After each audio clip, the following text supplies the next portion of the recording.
Mouni Roy, Purab Kohli, good to see you guys. Most important question, Great. Mouni, family, yourself, all safe and healthy? That's the first question in this pandemic. We've got to ask each other, yeah? Yeah, yeah. Everybody's okay. Are you good? Is everybody at home well? So far, so good. I'm not complaining. No 2 hour travels to Parel and back. Unlike you guys who have to be on the ground for shooting to happen, we people can have software. Of course, you miss out on the pleasure of meeting people like you face to face in studio. No offense to you, Purab, but the job gets done, yeah. So Purab, this ninja ponytail, is it for the part Do you have or one also? no? I don't have one. Yeah, I don't have Oh, that much hair, unfortunately.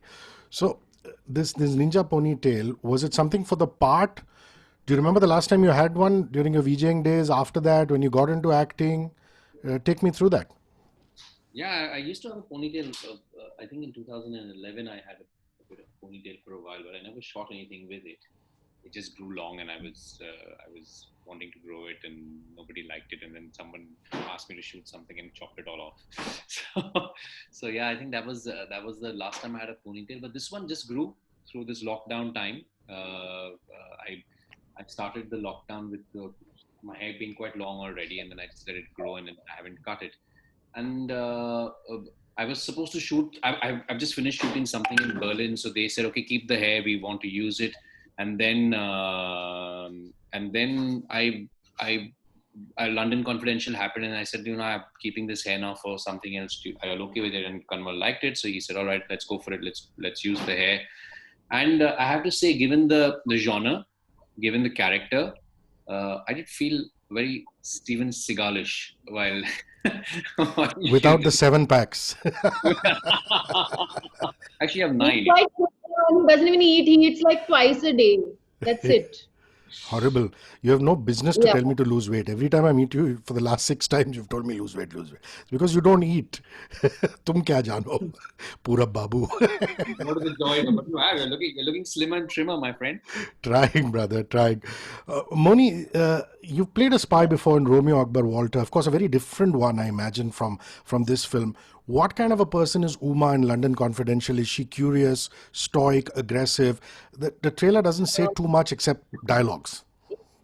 She's instinctive, if I have to use an adjective for her. She works according to her instincts, and she's gotten pretty good at it over the years. I think she's the station head there. And, even though I played like an Indian diplomat in Raw, this was completely, absolutely different. You kind of get to. To get to the skin of the character, which is why I was asking for Kanwal sir.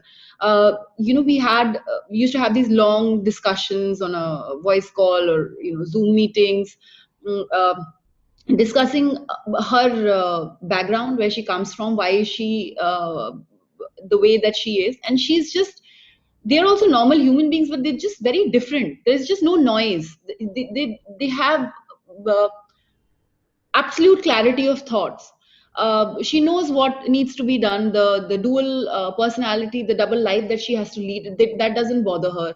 It doesn't bother her. Maybe she want to, also added one thing that was there, which is just there, which is that she's a pregnant raw agent, undercover agent, and so it's very seamless. There is no hoo-ha about it. There is no noise.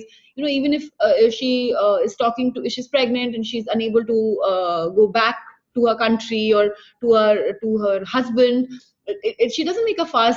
It's just how it's supposed to be. So that was very, very this complete nonsense, nonchalant, no kind of air vibes, nothing. It's almost like she's really doing some great important job, but you will not even notice her if she's walking past you, because she's just so ordinary. So that was very, You very believe nice. that? And You believe that? she, You believe Huh? that if Moni Roy walks past you, you won't notice her. Do you believe that? Very on top difficult, brother. But she's talking about the character, which means she's such a fine actress. If she's blending into the walls as a character, then I believe her. I really like it that you actually, both of you are on my team, so it's okay. So yeah, it's very nice to play someone like that. Purab, our mutual friend, my ex-boss Tariq Ansari, hired S. Hussain Zaidi as a crime reporter back in the day. I'm talking about, now we'll give away our age. I'm talking about late 90s, early 2000s. I remember I used to work as a crime reporter in the midday. And then eventually he became this crime fiction guru. I remember him sending me Black Friday and Mafia Queens of Mumbai. I'm saying, wow, what's I think happened? he was a crime reporter way before the late 90s. I think he was a crime Yeah, reporter. but around about the time I met him, uh, that was his role. So was that a factor at all for you to say yes, the fact that Hussain was involved with this, or is it for you just plot point, me, Arjun, the character and director, the fact that Hussain Zaidi is behind this? Well, yeah, I think there's some weightage definitely to his name, and also his understanding of the world of crime. He's been, and let's say Mumbai crime, because he's been a Mumbai crime reporter, which is an interesting space by itself. But having said that, espionage, I don't know if he has done that much, because even if you see Black Friday or his other works, and it's more centered around the Mumbai scene, or Bombay at his time. Um, uh, this was, I mean, I was taken by surprise that this was something that came out of his stable also, so that was something that took me by surprise. But for me, I think the first thing is, of course, the writing, and I think the second thing is always what I look for as a director. And unfortunately, Kawal can't join us over here because of the edit going on, and we're releasing in 2 days, so he's quite caught up with that. But he's quite an amazing guy. I mean, if you meet him, I think if anybody could have pulled this off, because this film also happened very quickly. London opened up. Z saw an opportunity. They had the script. They pushed it forward, and it was pretty much all pre-production. Everything was done in a month, and then we went and shot. So, and I think if anybody could have pulled it off, it's him. And the way he did it, and the way he directed us, is he's a director who's actually based in Berlin. So his sensibility is quite European, and he's got an interesting take on cinema and the way he looks at scenes. He goes beyond the writing. So, in fact, I remember one of the exercises he made us do right on the first day when we met. He made us sort of establish relationships, backstory relationships with, which is something I've never done actually before. So it's now a tool I'm going to use in all the projects I do. Backstory relationships with all the other characters in the film, and then use that in scenes that we do. And it was really joyful to do that. And You must take our mutual friend Shujoy Ghosh's trip, saying there are directors who are doing that. Where's your backstory? And I'm sure Sujoy will have a repartee to that. Sujoy will have the grandfather's backstory also. Well said. There's a whole world going on in his head. He has fun writing, and he'll make it up there. Mouni, I'm not even going to ask Purab this question because he's hopeless. He's a local now. I mean, the amount of time he spent in the UK, but you seem to be loving everyone's favorite city.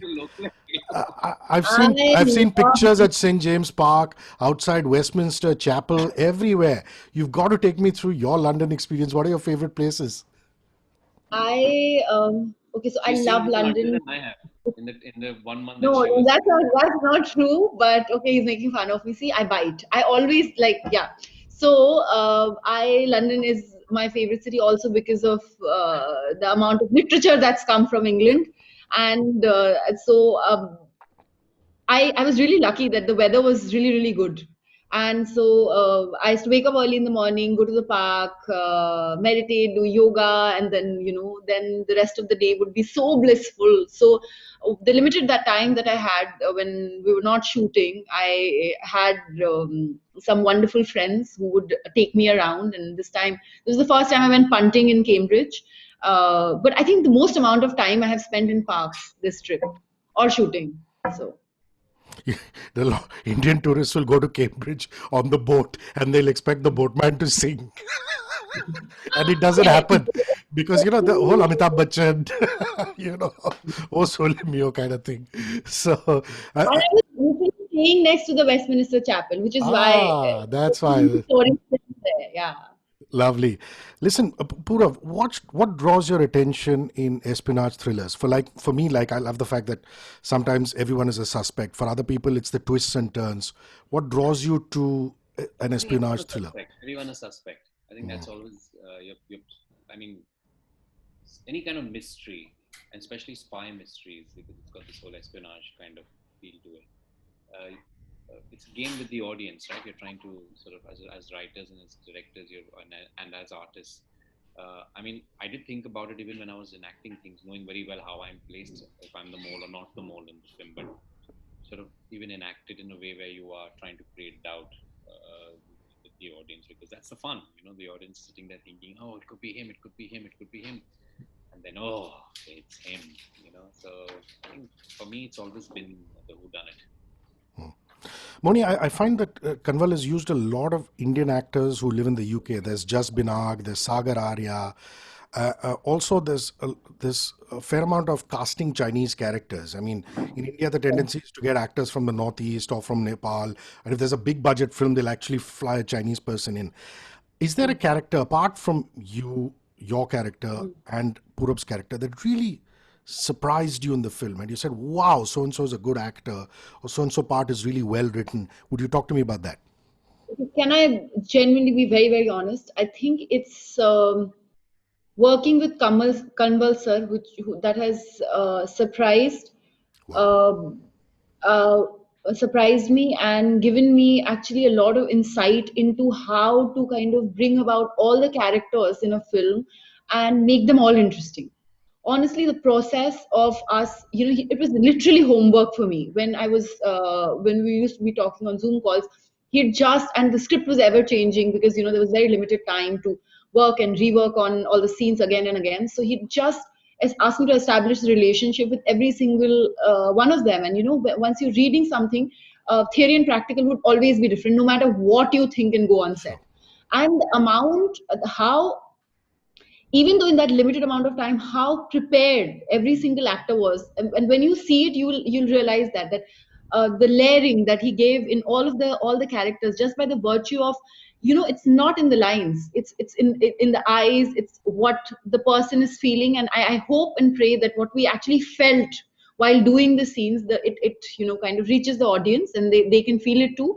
So the kind of the relationship code that he set up between all the characters is something that I am also really looking forward to watch, that as to how it has finally come together.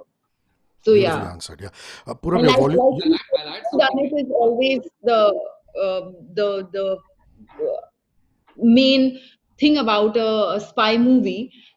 When you are actually conversing, both Uma and Arjun, when they're actually interrogating and talking to all these suspects, and it's almost like they can all be the moles and none of them are moles. So he has kept that Wow. vulnerability of a human being at the same time. But maybe even though he is a human being, to error is human. So Hmm. that I thought was quite wonderful. Purab, I need you to get closer to the mic or increase the volume because you're much lower than Moni and me. Yeah. It was not. Let's now talk about Arjun in London Confidential. Moni is really into the Bhagavad Gita, so I'm going to bring that up later. But Oh, is there some reference to him being a modern day Arjun from the Mahabharata or Gita? Let's talk about Arjun. Well, I think he does. I think it's interesting because he was named something else, and Ah, when we started the film, I actually said, I don't like this name. Can we change it? And he I said, can't hear you. can't hear you. Can't hear you. you hear me now? Hello, Yeah, hello, that's better. hello? Just get Yeah. closer to the mic or put the volume up to maximum. Okay. All right. Volume is to maximum. Is it better? Yeah, go. So I think when we started off, I didn't like the character's name. I won't tell you what it was, but I didn't like the name. So I said, "Can we change the character's name?" And Kaval said, "Yeah, sure. What do you want to call him?" And I said, "Let me think about it." So I went back in the night, and I came back the next day, and the first thing, Mouni came running to me and said, "What's the name you thought? What's the name you thought? What's the name you thought?" I said, I was thinking Arjun," and she said, "Yes, that's an amazing name." And as you put, and then yeah, of course, Kamal also liked it, and we said it works for the character. Also, I think Arjun, one of the things I think he's quite focused, and he's driven to do a task that's given to him. He's also very diligent. and works hard towards achieving his task. So I think those are some aspects of an Arjun. I think you can draw parallels towards. Yeah. I'm just so fascinated that you're doing Bhagavad Gita classes, Moni. I mean, we're all Yes, I'm introduced to it. Karma yoga. And Lovely. we've done the 15th chapter also, Purushottam Yoga. I mean, we're all All introduced the to it at childhood, but few get into the depths of it. I love that you make these notes on your diaries and you put it up on social media. So, what piqued your interest initially to actually study it? Okay, so I have read the Bhagavad Gita as a child because that was just a ritual at home. You get up in the morning, first thing you do is snan kore pujo kara. That was like a thing that my mother would be like, if you are. So that was kind of there. And then in the beginning of the lockdown, I am staying at my best friend's place in Abu Dhabi. So she said, I'm doing this Bhagavad Gita class, and she was doing it for almost a year then, and they had only finished the first chapter because it's 2 hours in a week, and you talk about the shlok first, and then our teacher explains it, then it's kind of open to discussion and whether somebody has questions or you want to say something or your understanding of it, so it's quite like elaborate, the process. So I started reading from chapter 2, but she was kind enough to actually give me some extra classes to for me to understand the chapter 1. So yeah, that's how it started. But it's amazing. I think Bhagavad Gita is eternal knowledge, and it is relevant in every period, every time, every yug. It's. I think it's not about any religion. You can be a Hindu, Muslim, or Christian. You can just read it as a book. They're just life lessons, and it's amazing. You can have any question, any complex or a simple question in the whole wide world, and it'll answer it. So it's almost like when we're doing chapters and you feel confused and you're like, but life is not supposed to be like this, and you ask your teacher and they'd be like, it was already answered here, or it is going to be answered in shloka number this point this, and when we reach the chapter we will study it. So everybody should read it. Beautiful. Listen, Purab, this is actually a question for Kanwal. Since he's not here, I'd like you to take it. Kulraj Randhawa's character, just talk to me a little bit about that part. It's a diplomat called Nirupama. It sounds ridiculously close to Nirupama Rao. I don't know if you know Nirupama Rao. She was former ambassador of India to the US, to ambassador to China, and she was very strategic in India-China affairs and relationships, and of course to Sri Lanka later. So, any real life inspirations? And if you don't want to comment on that, just on Kulraj's character, please. Yeah, No, none whatsoever. Sorry. Yeah, I don't think there's any kind of relationship to the real Kulraj as the real Nirupama. But I mean, her character, I think Kulraj's character is really sort of the diplomat trying to balance things out. There's a bunch of raw agents trying to get, and she's playing the diplomatic game of trying to settle everyone down and keep people calm. So I think that's really the part, and it's an interesting part. It's quite a lovely part, and it also shows a difference between since the talk of the Bhagavad Gita, and we're talking about human beings, and what the fight that goes on within. You have this one sort of aggressive, let's do it kind of side to yourself, and one that sort of tries to pacify and talk about just being relaxed and making decisions in a relaxed sort of way. And I think that's the parallel with the raw agents and your embassy diplomats, trying to keep things calm and stable when I say shit is falling off the ceiling. It's the roof. Yeah. Well described. Moni, Have you read the Gita now that you've asked me? Sorry? Have you read the Gita? Of course I've read the Gita, but I haven't taken classes like you have, which is why, to me, the fact that you're marking out portions of it and you're putting pictures up and you're talking about key strategic things is just fantastic. It's just lovely. This is going to be a bit of a monotonous question, Moni. So bear with me. You're going to get it from all journalists, probably because all media houses are now putting it out like a social service message on shooting after the pandemic. So filming after a major pandemic can be nerve-wracking. Can we talk of safety precautions on set? Did you have a bio bubble like the cricketers have, or one of those spraying tunnels that TV shows in India have? So just that piece, please. Yes, of course, we had the disinfectants that our hair makeup team, anybody that was coming close to us was excessively using on us, on the chairs and everything around us. since we'd wear makeup, you couldn't wear the mask, which is why social distancing was practiced even when we were rehearsing the scene. Only one team at a time would, like, whether if it was light, if it was sound, if the director has to come and explain something, only one unit would be, one department would be doing so. Also, yes, it was. I was nervous and it was nerve wracking in the beginning, but I genuinely, if I should be honest that and say that I was really too excited to be back on a set, and I was really really happy. So I was just following all the protocols that were given to me and maintaining the distancing. Also, we had to do the horrid swab test. Now you've no idea how many times I've already done it. So that's a bit uncomfortable and painful, but I mean it's the necessity of the hour. So we had to do that every week, and yeah, and that's all, and it went quite smoothly. The funny part was that both me and I think Suraj also said that in many interviews, that we didn't recognize one face from another. So it was literally like with the voice we knew who was talking, because people were wearing masks, face shields. So 5 days later, when our main DOP Ewan, he took off the mask, and I'm really trying to gauge and say, are you Bernie or Ewan?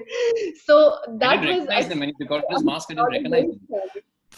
yeah, There was even there was one day we were shooting on the rig outside, and we were driving, and I said, Evan has not come today. Where's he gone? I mean, he's just not there. yeah. I heard him talk, and I said, oh, that's him. That's how he No, looks this like.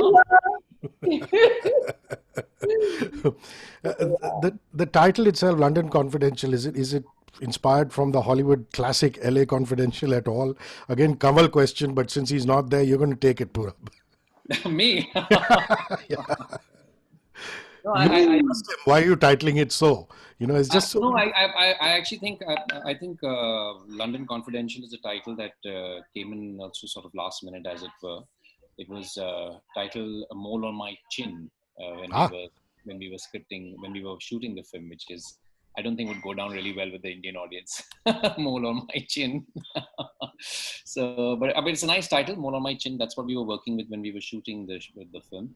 But with they the changed. mind collaborating with, I think all of them were quite European, which is why such names and suggestions were coming out.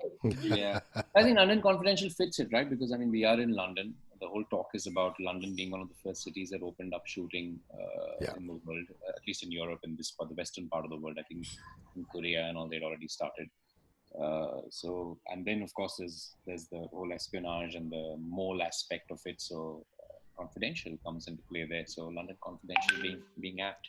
Not inspired from LA Confidential, clearly. Okay, I will take your word for it since Kamal is not here. Moni, you always give me reading recommendations. What are you reading apart from the Bhagavad Gita? Tell me. I don't know if you'd like this one or not, but you should just read it. And I've heard it's almost like Murakami, that if you read it in the real language, it will be. She's a Neapolitan writer, Elena Ferrante. Okay. I'm reading the Brilliant Girl series. I'm on book 3. Oh, really? My brilliant friend. And she has melancholic as Murakami. What? She has melancholic as Murakami. You said you draw parallel to Murakami. No, we're very different. I'm just talking about sometimes when it's almost like reading Tagore's poems in songs in Bengali or reading the translations. Of course, they've got the essence, and it's still beautiful. But if you could read it in Bangla, and if you'd understand in Bangla, you'd actually understand the heart and the sweetness of it, I guess. Neapolitan series. That's That's a what I've heard. great recommendation. Great recommendation. Purab, Lucy and the kids and yourself, you had your tryst with COVID-19, man, and I'm so happy the whole family's come out of it. But I think what really helped you were organic remedies. And I think the audience deserves to know. I mean, that's fine. I remember WhatsApping you saying, bro, I believe the family's gone down, and you said all in control, nature remedies. So talk about that. Well, at the time we got sick, we actually didn't know what to do, because the world didn't know what to do. And I still think we're grappling in what we should be doing when we get sick with COVID-19, besides locking ourselves down.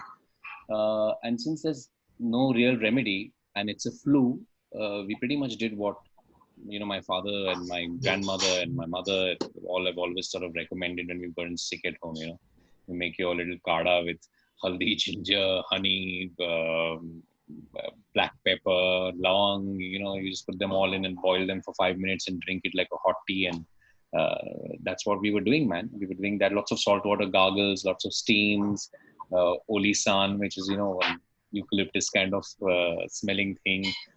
And that's what we pretty much did through the time. Whether it worked or didn't work, I don't know, because at the end of the day, the only thing that can fight against the virus is your body. And what made sense to me at that point of time is rest.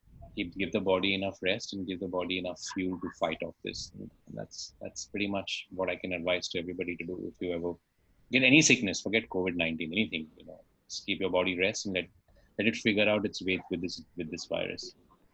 Mouni, last question. Is there a skill you picked up in Yeah, lockdown? you should reread the book though.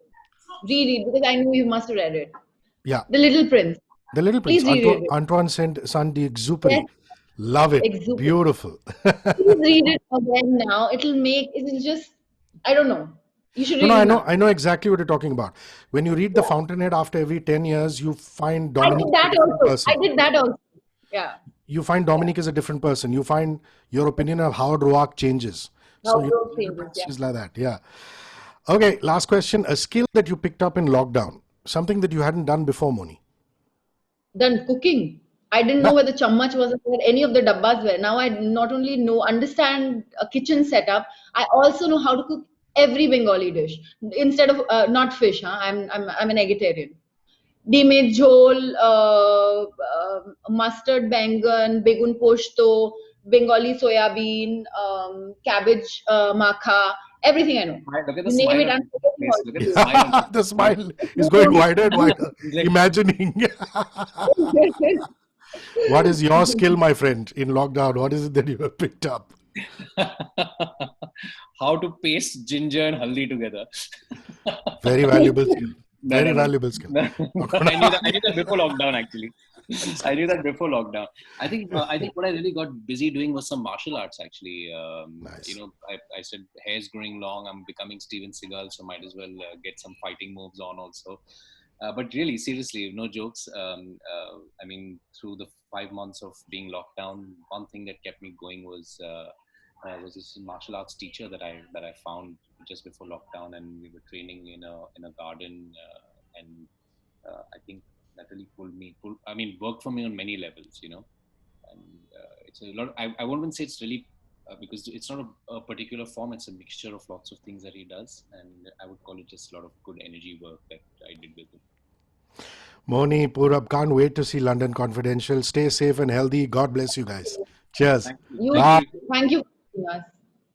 Bhalo theko. Bye. Bye.